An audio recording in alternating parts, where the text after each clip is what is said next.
like watching it, it was like, I cannot believe I lived in that apartment when we were shooting this movie. But that was the financial constraints we're shooting under. We made the movie for, I think, we canned the movie for $35,000. Wow.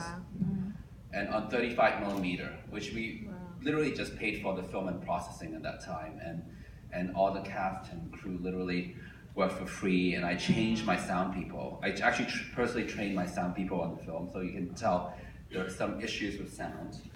And and at the end, I think we wrapped the movie for maybe, I don't know, I think 80,000. Okay. So, but I haven't really seen a penny back since 1999. Even though it went to like Toronto Film Festival, gone to like this huge festival kind of route. We sold it to video, and I think I got an advance for $3,500 and hadn't seen anything back since. So that's the financial reality of making Shopping for Fangs. Yeah, I mean, but thank you, Quentin, for making the trip. But I remember I was watching an interview with you regarding the film, and I think you were saying how you and Justin met in film school and stuff like that, which is really cool. So, I mean, from a creative standpoint, I was just curious myself, so like, what inspired these characters? You know, like why tell this story, you know, for them, and like what inspired the creation of these characters?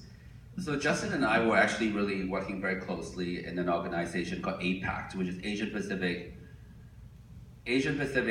I don't know, film and entertainment people at UCLA. And then we just thought, you know what, it's time for us to make a feature. We're like, I wanted to make a feature before I turned 25. So I think, Justin, just write something, write your story, I write my story, and we put it together, and we wrote the whole script during a Christmas vacation. Just like that? Yeah, we made it. We wrote the script during Christmas vacation, and he says, oh, I'm interested in a guy, you know, maybe he's growing too much hair, turning to a werewolf. That's perfect. Then I'm gonna like be the female queer, you know, counterpart. Yeah. I'm going to do a women's story, and that's what I'm interested in. I want to do a story about a woman with a double personality, or something like that. So we just sort of like mashed these two things together. And when he was directing, I was his AD, and because we're so cheap, we didn't even want to pay to hire an AD, assistant director. When he was directing, I'm ADing, I'm like getting food and ordering food, and when I'm directing, he's getting food. Because we're used to this UCLA model, and one thing about great going to UCLA Film School is that, you know what, you cannot stop us from making a film. As long as we have a movie film camera, I could make a film. So that's sort of the philosophy that we were making this film for, and somehow I was lucky enough to get a grant from Canada Council for the Arts because I'm Canadian. Yes, Canadian. And it's like 50,000 or something, and that funded the production. Then we have to raise a little bit more money for the post, and somehow everything came together.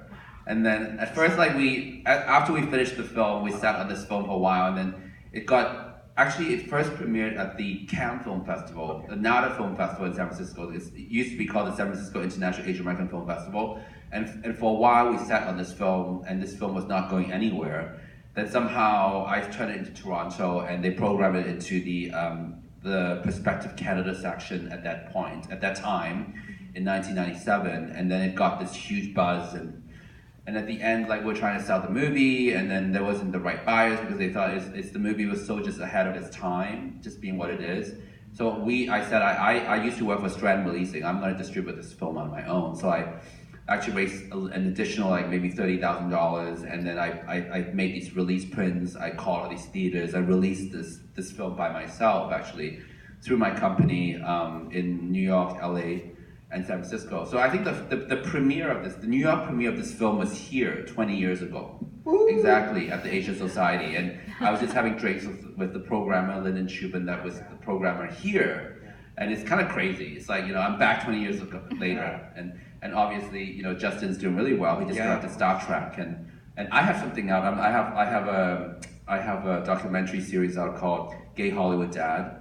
And you can watch it on YouTube, the pilot. So check it out. That's awesome. So it's a lot of history. It's a lot of reliving this history, and just like seeing you, like, your apartment was like, you know, I just would recommend, if you ever make a film, don't shoot in the place that you live in. It's hard. Like you wake up and the crew comes in, but you know what? I was so in love with making films that I don't really care. Yeah, And I don't care if people shoot me. Now it's like, do you want to shoot in my place? Like, I don't think so. Not even a documentary, I'm sorry. I recently turned down like a BuzzFeed shoot because they want to shoot in my place and shoot with my little baby. I was like, and then it's about $300 is too cheap. It's like, no, I'm sorry. I'm not gonna pay more for that. But before I was doing it for free, 20 years ago. Well, I mean, but congratulations, for all the success. It was all worth it. All the shooting in your apartment, all the hustle. But, just the staff and I, we were talking behind the scenes, and we're just like, man, John Cho, we have 3 of his films for the film festival. We have like Columbus, then Yellow later tonight, and then Shopping for Fangs. But we're glad everything is obviously worked out for you guys. But we will open the floor to the audience now if you guys would like to ask Justin questions, just chatting about the film. So go ahead. You were saying it was ahead of its time, and I was definitely feeling that. So how did they receive a wearable?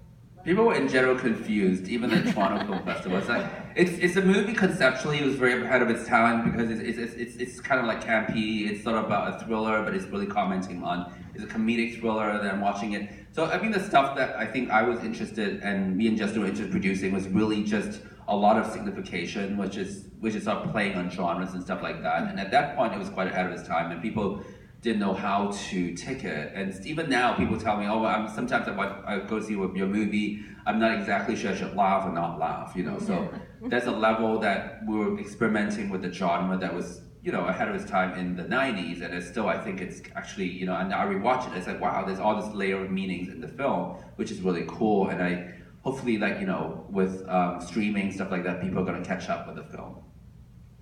Was there a response from the gay audience at all? You know what? There wasn't, because this is actually one of the few straight movies that I've made.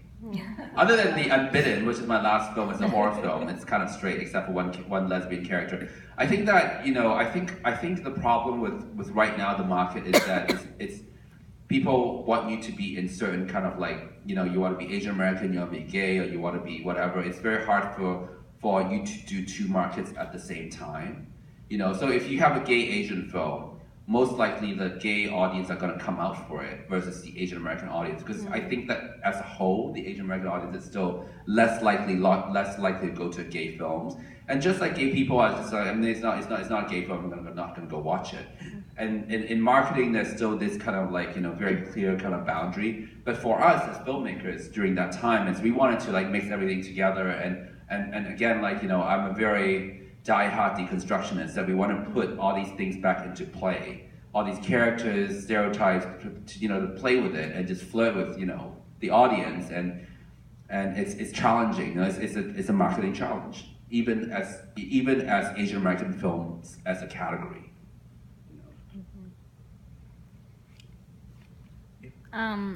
How did you have an open casting call, or did we had an open casting call, and somehow John Cho sent in his headshot, and Leela Lee also. And I didn't know them. Leela Lee plays the sister.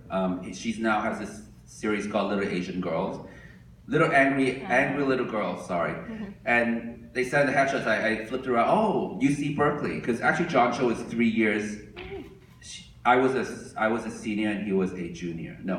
No, I was a senior, he was a I was a junior, he was a freshman. And he was at Clark Kerr campus, actually. So I actually didn't know John Cho before. So he sent his headshot from Berkeley. So I'm going to have to call him in, because he looks good. So call him in, it's it's just immediately I knew, okay, I want to cast him in something. And I think that for me, it's I have this kind of lucky kind of eye, because most of the people I cast kind of became something bigger, like casted Randall Park in his first ever movie called The People I've Slept With. I've casted Junie Lee, I've casted John Cho, I've casted this new kid called Hayden Zito. And as soon as I cast him, he got into this Edge of 17, which is the Haley Steinfeld movie. Awesome. He's the romantic lead for it. So I don't know, with Asian guys, I just have an eye. I don't know if they're going to make it, I don't know what's not that I'm interested in sleeping with them or anything, but really, I just get an idea. It's oh wow, there's something about this guy, and and he came in, he's willing to do it for nothing then, so. So now it's I can't even get it. But he was also in Ballot Tomorrow, so actually Justin went back and cast him in Ballot Tomorrow for Shopping for Fangs, and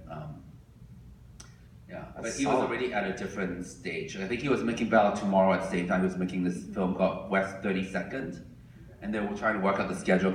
But anyway, so there's a lot of synergy between the other film because he was shooting Yellow at the same time he was shooting Shopping for Fangs. I was just gonna ask that. Yeah. So actually, I just called Chris. I said, Chris, hey, you know what? We have the same actors. Can we make sure our schedules work? And somehow it worked out really well. So there's a great synergy within this class of '97 that we actually are, cool. We're like fine. We're friends and we're cool with each other. And unfortunately, Justin isn't able to come out because he's too, busy with his other stuff. But I'm representing. Yeah, we appreciate it. I think I saw another question. One more over here.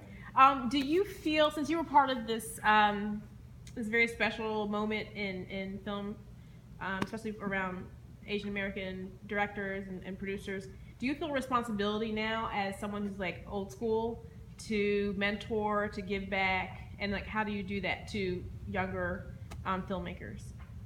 That's a very good question because I think that I try to, and really it's just like, now I'm producing like a couple of first films for like, some people. So actually I'm producing a documentary on Asian American actors that actually we're launching the crowdfunding campaign very soon. It's called Reaching for the Stars for a first time filmmaker named Eric Z. Yang.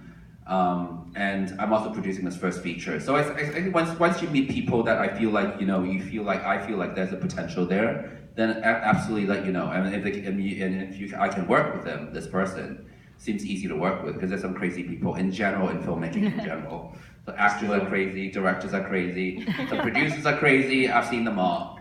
So there's some people you don't want to work with because they're just so difficult. You're like, I don't know what's wrong with you, man. But there's some people that are easygoing, and absolutely, and in fact, like talking about generations, we have Po Chi Leung in the audience, and Po Chi is actually the director that is responsible for the Hong Kong New Wave. He made like Jumping Ashes, Tiao Tiu Fui, which is about like I think heroin addicts in Hong Kong in the 80s, 70s actually, 78 or something, along with An Hui and stuff like that. So I think that there is definitely a lot of mentorship going on between like, Asian filmmakers, whether it's from Hong Kong or from like, different places to Asian American filmmakers. And I think that my goal for a long time is trying to really reach out and try to, I don't know, maybe it's just because I'm gay, it's like, even in my family, I feel like, all my other, my dad is not, my sister's not talking to my dad, and somehow I connect everybody. So maybe I became that function of like connecting, people from different generations and from different kind of like thoughts, but somehow we do have like some commonality in terms of my identity. And going back to your questions, like, it's connecting people, and that's really what it is. You don't know if these relationships are going to work out, but if you don't connect these people, nothing's going to work out at all. Yeah, you'll never know, right? Any more questions? We have time for, I guess, a couple more. Yeah. In terms of the tone and the style of it, did you have any influences? It has almost like a Hal Hartley kind of feel to it.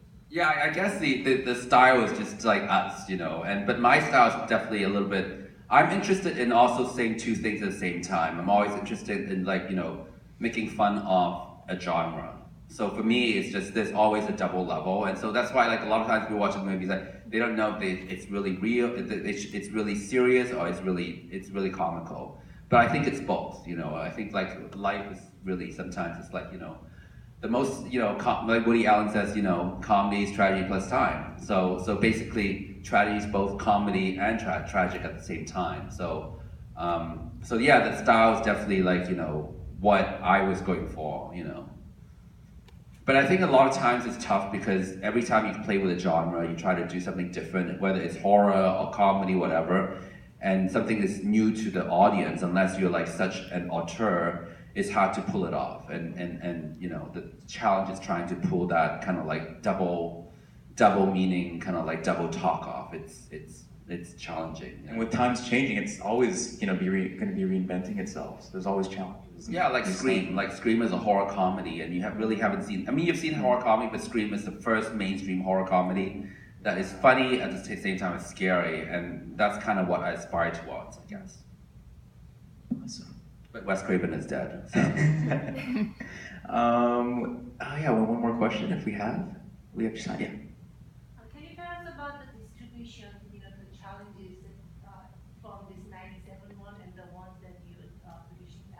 I think the challenge is none of these movies get distribution, but very soon, I think like as soon as a month, you're gonna be able to see all these 97 movies, all these Asian American movies on an app called Chopso, CHOPSO, which is a sort of like a subscription-based streaming service that I'm starting up. So Shopping for Fangs is there. I'm talking to all these other filmmakers to put their films in there.